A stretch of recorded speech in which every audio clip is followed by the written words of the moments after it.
Good evening, everyone. Charles Bird here for the May 30th, 2020 edition of Rant-Om Thoughts.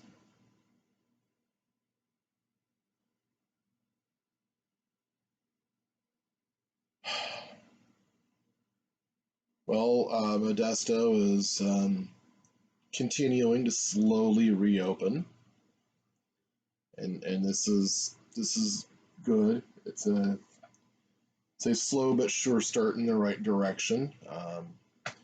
A week ago, I had lunch at a place called Food Fix, which is owned and operated by a high school classmate of mine, Hank Olson. So if you're ever in Modesto, check that place out and tell him I sent you. And Thursday morning, I had breakfast at the old mill for the first time in 2 months. And they were happy to see me again. And the waitress remembered my usual.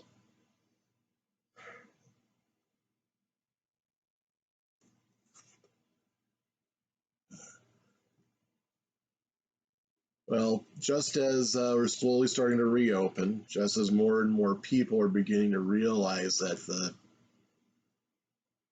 pandemic was a crock,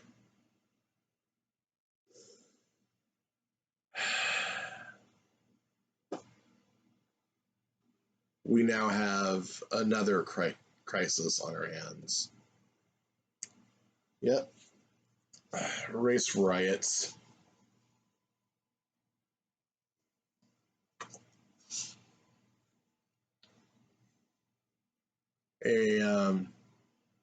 A man who happened to be black was straddled with his knee on his back, on the back of his head, straddled by a police officer who had his knee on the back of his head. His name was George Floyd.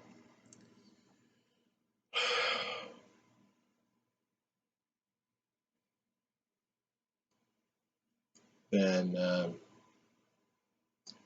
what started out initially as peaceful protests turned into riots. The 3rd precinct of the Minneapolis Police Department has been burned down. There is looting and rioting.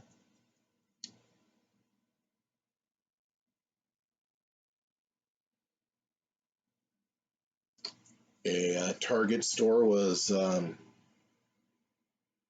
raided and pillaged. A female patron of the store was attacked with a fire extinguisher.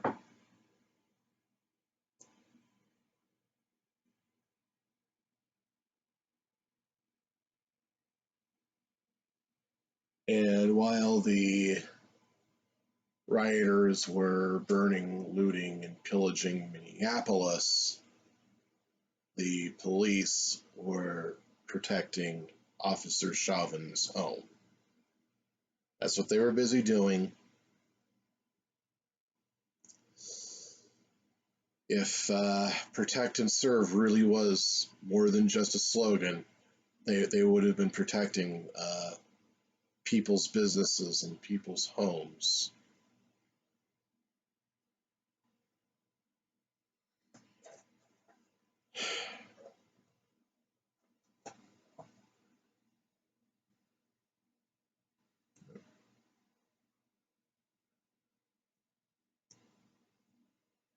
You know, it's not really an either or proposition. You can oppose police brutality and you can oppose domestic terrorism.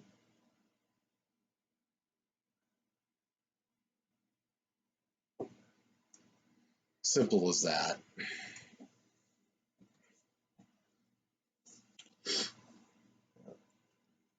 And really, it's not about race at all. as much as the sensationalists try to make it out to be. It's really about government having a monopoly on the use of force.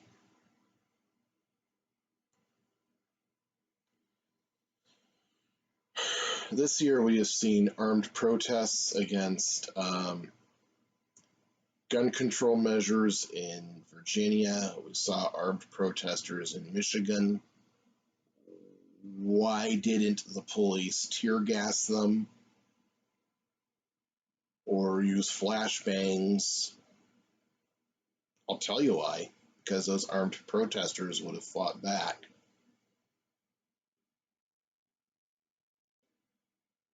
It is harder to oppress armed people.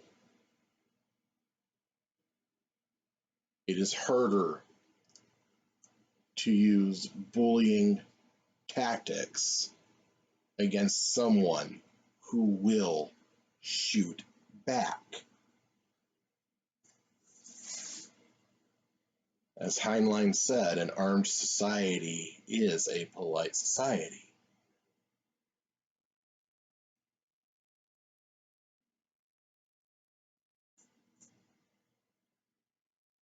But an overreaching government, a system that protects and in some cases rewards police officers who misbehave is every bit the enemy of freedom as the looters are. And truth be told, the looters and the people who make excuses for them, they don't care about police brutality or police corruption. If ever they are put in charge, and I could give you examples of countries where people like them were put in charge: Soviet Union, Cuba, Cambodia. They would just simply redirect it to people that they consider the enemy, which is, well, the rest of us. Yeah.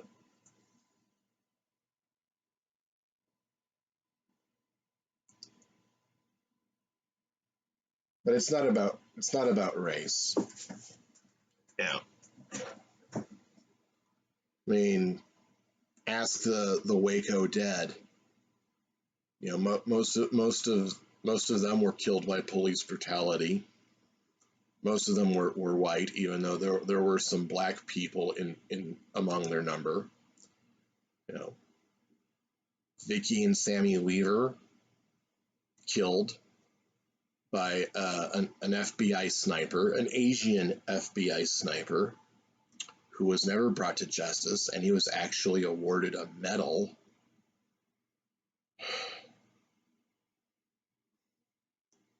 Duncan Lemp, killed this year in his parents' home, in bed, his pregnant girlfriend at his side. The police officers who killed him still haven't been brought to justice.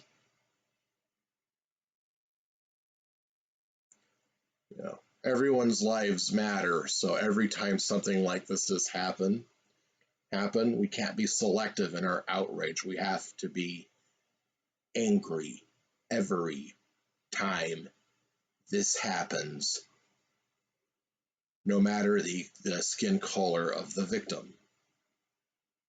Period.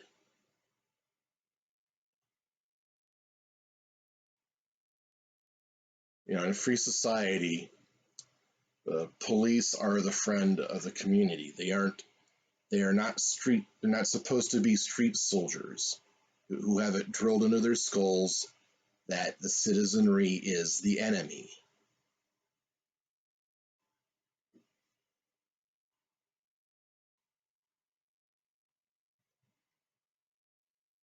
And I am not anti-police. I just believe that law enforcement officers should be held to high ethical and professional standards.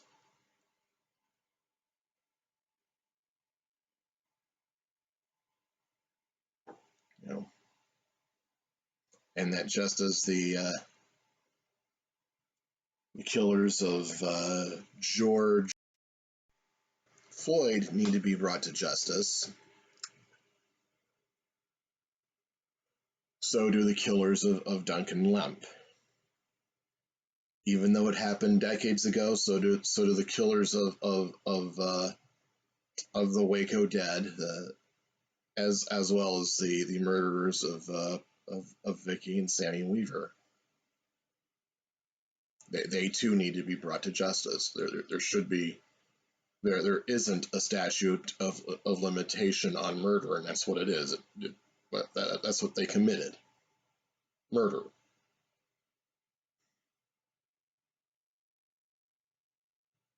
You know, there was a case in the past couple of years. Even Yadigar, all she did was slowly drive away from a sheriff's deputy, and he discharged his firearm into her vehicle as she was driving away from him.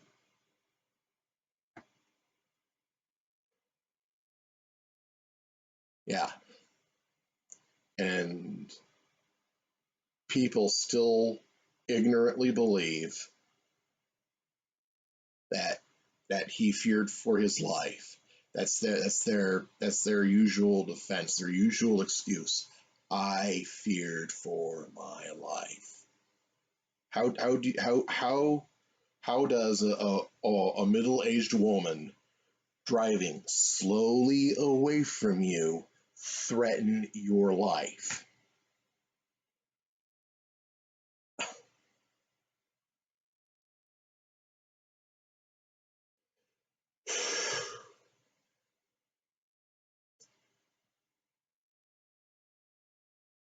Oh, and George Floyd, what was he suspected of doing? It was alleged, and only alleged, that he was writing a bad check. Yeah, writing a bad check. That it's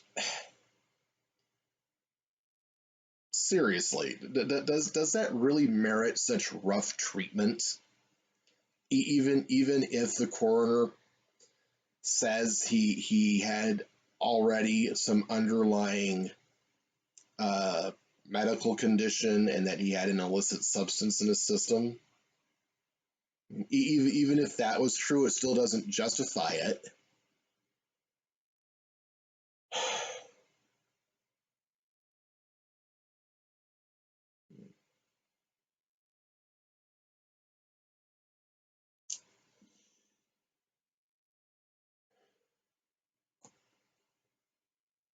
Well, I'm following the story.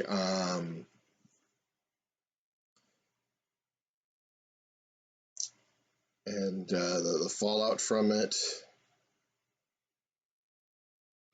If riots ever come to Modesto, I should let you know that the only structures, the only property that will be protected by local law enforcement will only be government buildings.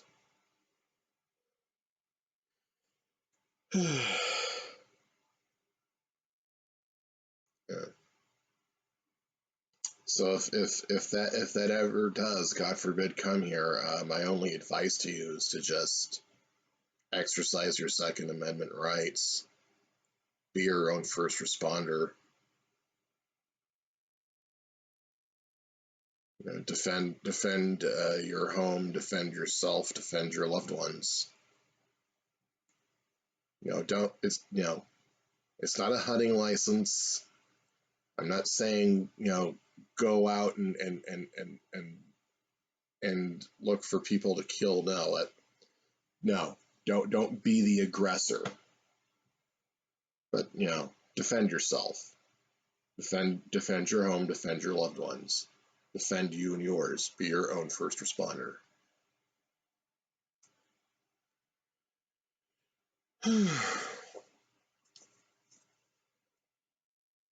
Now,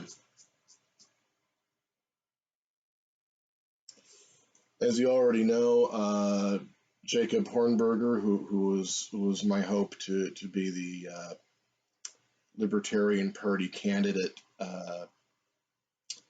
in this year's presidential election, he was unable to secure the Libertarian Party nomination, and in one of the surprising upsets in my lifetime, the nomination went to Jo Jorgensen, who is now the Libertarian Party's first female candidate.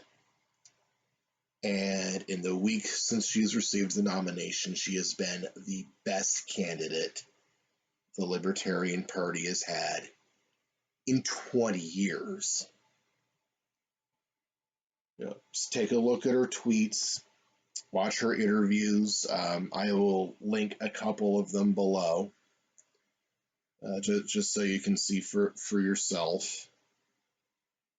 I have to confess, I was a little skeptical about Spike Cohen when he campaigned for vice president. It was as a novelty campaign, but he realizes now that this is serious business, and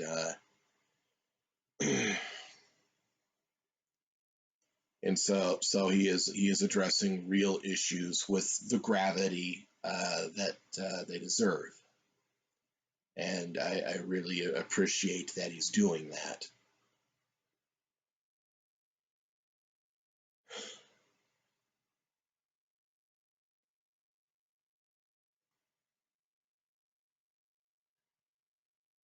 Now,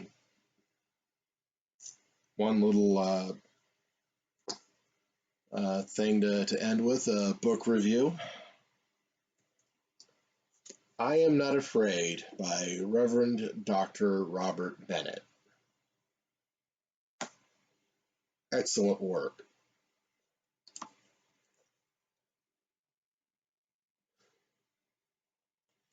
It's about demonic possession and spiritual warfare on the island nation of Madagascar.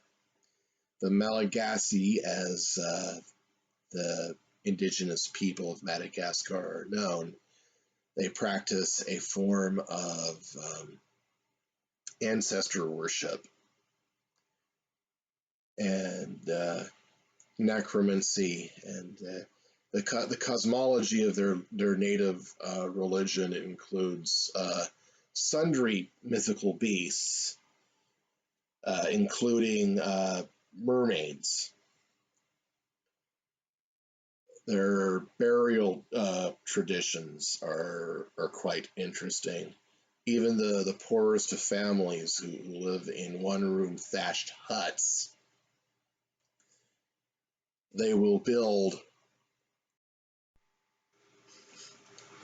these house-like above-ground tombs. So some of these tombs will even have electricity and central air conditioning and even running water and a gas stove, because they believe that the ghost of whoever is interred in that tomb will actually live in it like it is a house. And they'll have these annual celebrations where they unwrap and rewrap the corpse, very similar to a wake.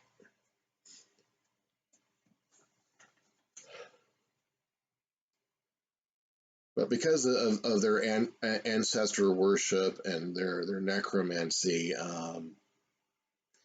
there is a serious epidemic of demonic possession. And yes, as crazy as this is going to sound to a lot of you out there, demons are real. They're out there, and they're out to hurt you. And one of the ways that they will hurt and confuse you is by posing as, the spirits of dead relatives. That's why I don't mess around with Ouija boards. That's why I don't go to seances. That's why I don't, talk to mediums. Most of them are charlatans who make a fortune off of separating fools from their money, but there are a few out there who really are toying around with forces that aren't meant to be messed with.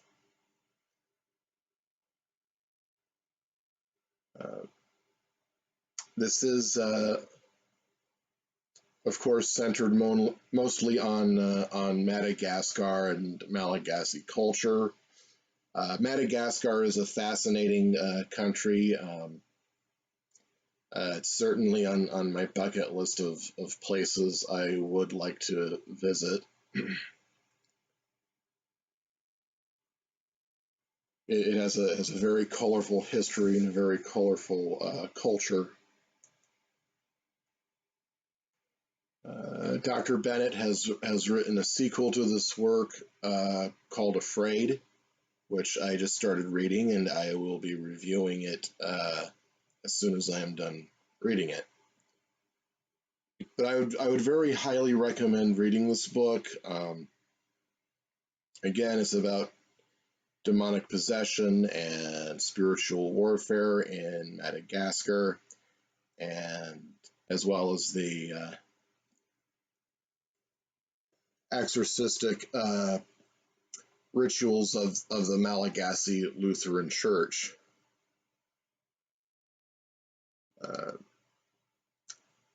Yeah, it's a really good read, a very quick read. You could probably go through it in a few hours.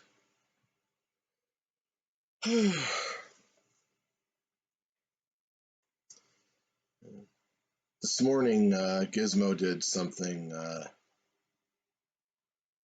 little bit on the cute side, I guess. Kind of bratty. This morning, I was clearing my email inbox of junk. As I was doing this, I was making, pew, pew, pew, pew noises, right? Like I was playing an old style arcade game. Pew, pew, pew, pew, pew, pew, and I guess the noise somehow got to him or annoyed him or something, because he jumped right into my lap and put his paw over my top lip like he was trying to shut me up.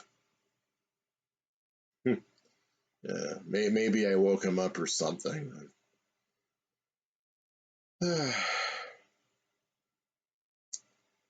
Held another virtual block party on Zoom. Just my brother Billy and my friend Rachel Jones. I'll be posting that up on YouTube today, as well as this. I'm going to ramp down on the production of the virtual block party videos, though.